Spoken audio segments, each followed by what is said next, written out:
Питер Паркер, Мэри Жейн хоёр нэгэн тансаг ресторанд хамтдаа оройн хоол идэж байх бөгөөд Мэри Жейн өөрсдөө цаашдаа амьдралын талаар ярилцахыг хүсэж байна гэдгийг хэлдэг. Гэвч тэдний яриа яг эхлэх гэж байх үед рестораны хажуугаар цагдаагийн машин дуу дохиогоо хангинуулаа өнгөрнө. Үүнийг харсан Питер Мэри Жейнд хандаж намайг түрхэн зур хүлээж агаарай. Би гяс муу залуусыг болгож тавьчаад чам дээр буцаад хүрээд ирнэ гэж хэлдэг. Үүнийг ч Мэри Жейн таймнаар хүлээн авч түүнийг хүлээх болно гэдгийг хэлнэ.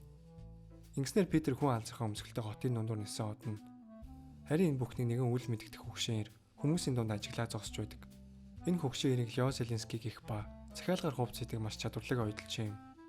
Энэхүү тэрээр өөрийн дэлгүүр дээр ирэх үед түүний нэгэн захиалагч өөрийн захиалсан хувцас авахаар ирсэн байх бөгөөд хувцас солих өрөөнд хэн нэгэнтэй уцаар ярьж байхыг нь Лео санагдгүй болоо сонсчихно.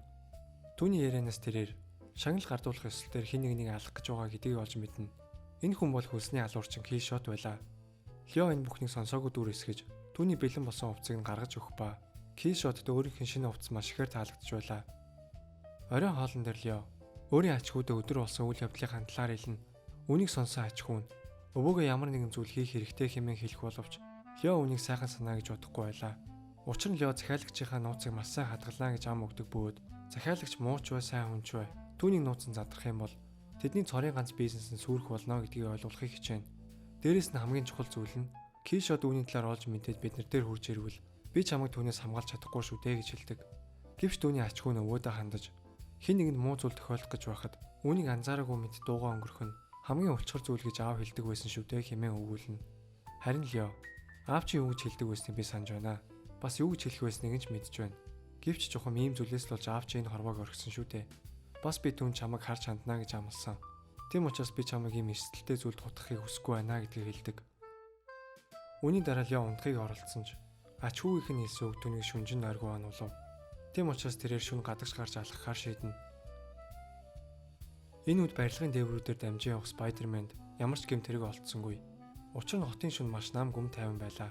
Гэвч энэ үед барилгын доороос түүний хэн нэгэн дуудана. Спайдермэн доош харах үед Лео Зеленский зогсож байх нь тэр.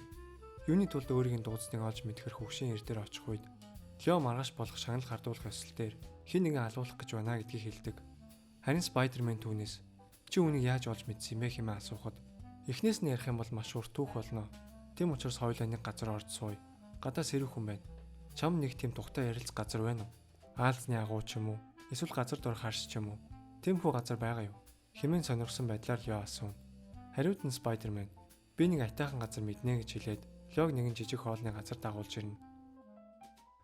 Лео хамгийн эхлээд Спайдермэнд босон үйл явдлыг ярихаас өмнө түүнээс чиний өмсгөлийг хэн хийсэн бэ гэж асуудаг.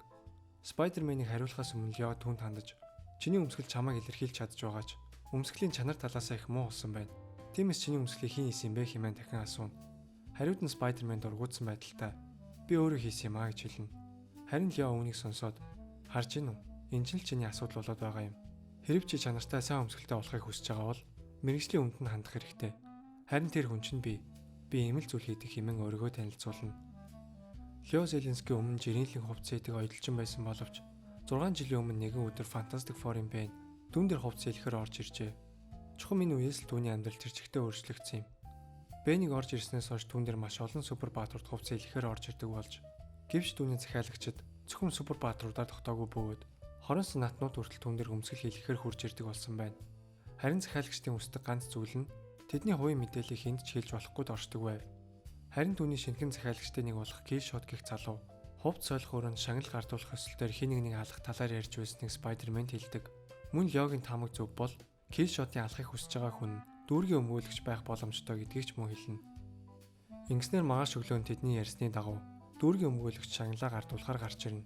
Харин энэ үед Кишот түүнийг алахаар дурандаж байх үед Спайдермэн гарч ирснээр түүний бүг булааж авдаг. Гэвч Кишот дахин өөр гар буу гаргаж ирэн хажуу барилгын цонх угааж байсан ажилтны давцан буудаж орхидог. Спайдермэн унж байсан үнийг аврахаар очих бөгөөд энэ хооронд Кишот зүгтж амжина. Яг энэ үед Лео өөрийн хүүтэйгээ дэлгүүр дээр хувцас оёод сууж байх үед тэднэр дээр Кишот хурж ирдэг. Кишот маш ихээр уурлаж чамаас өөр хүн мэдэх боломжгүй байсан. Чи өөр хинт хийсэн бэ гэж асуугаад Леогийн ач хүү рүү буугаа чиглүүлнэ. Харин Лео ач хүүгийнхээ урдуур орж гарандаа бодуулдаг. Кишот дахин буудахаар завдах үед Спайдермэн цонхоор орж ирээд тэднийг аварч Кишотыг аалзны тороор бүтэн ороогоод цагдаа нарт хүлээлгэж өгнө.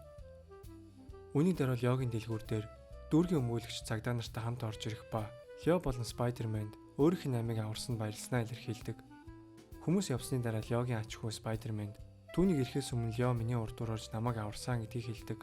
Харин Спайдермэн хүү тандаж тэмээ тэртгсэн. Учир нь зөвхөн өмсгөл хүнийг баатар болгодгүй юм. Харин зүрхэн доторх эр зориг хүнийг баатар болгодог юм а гэж хэлнэ. Спайдермэн явах гэж байх үед Лео түнд баярлсан сэтгэлээ илэрхийлж нэгэн цаас өгнө. Спайдермэн дараа нь Леогийн өгсөн цаасыг үзэхэд түүнд зориулсан шинэ өмсгөлийн загвар гаргасан байв. Харин энэ өмсгөл нь ирээдүйн Last Stand Спайдермэний загвар байлаа.